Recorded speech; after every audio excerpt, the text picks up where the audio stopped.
আপনি দেখেন যে ওয়ার্ল্ড ক্রিকেটে কিন্তু সবাই বেশি দিন মানে একটা পর্যায়ে কিন্তু সবারই রিটায়ারমেন্ট আসতে হয় এবং সবাই ক্রিকেট ছেড়ে দিতে হয়। দেখেন যে ওয়ার্ল্ড ক্রিকেটে প্রত্যেকটা টিমেই কিন্তু এরকম আছে রিপ্লেসমেন্ট। আমার কাছে মনে হয় যে আপনি যেটা বললেন যে সবাই তো আর সারা জীবন খেলবে না, সাকিব ভাই যখন থাকবে না তখন হয়তো আমার রোলটা আরও বেশি ইম্পর্টেন্ট হয়ে থাকবে টিমের জন্য। বেসিকলি আপনি যেটা বললেন যে ৮ নাম্বার ব্যাটসম্যান হতে চাই না, কারণ ৮ নাম্বারে ব্যাটিং করা অনেক প্রেশার।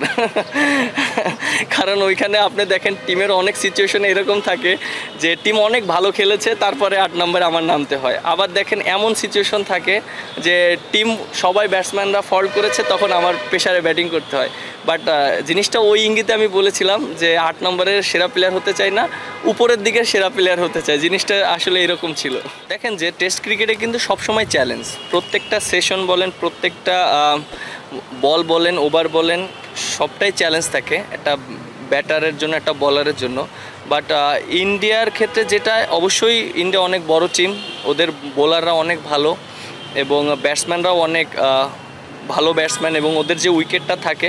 বাট এর আগে আমরা খেলেছি, ওখানে টেস্ট ম্যাচ খেলেছি, আমাদের এক্সপিরিয়েন্স আছে যে ওইখানে উইকেট সম্পর্কে কীরকম হবে। আমার কাছে মনে হয় যে উইকেট অনেক ভালো থাকবে এবং আশা করি যদি আমরা যে কমিটমেন্টে আছি, যেভাবে খেলছি, এভাবে যদি থাকি, রেজাল্ট না চিন্তা করে যদি পারফর্ম করার চেষ্টা করি, end of the day result কিন্তু তখন আসে। দুইটা অলরাউন্ডার খেলে এটা টিমের জন্য অনেক অ্যাডভান্টেজ থাকে।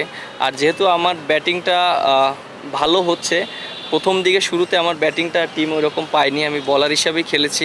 বাট এখন নিজে কন্ট্রিবিউট করছি, খুব ভালো লাগছে। আর অবশ্যই প্র্যাকটিস করতে হবে, কষ্ট করতে হবে। আর এটা আপনি ১-২ বছরে সম্ভব না, এটা লং টাইম ধরে ভালো খেলতে হবে। যদি আমি ইনশাল্লাহ যেভাবে চলছে এটা যদি লং টাইম ধরে রাখতে পারি, তাহলে ইনশাল্লাহ একদিন আশা করি যে অলরাউন্ডার হতে পারবো।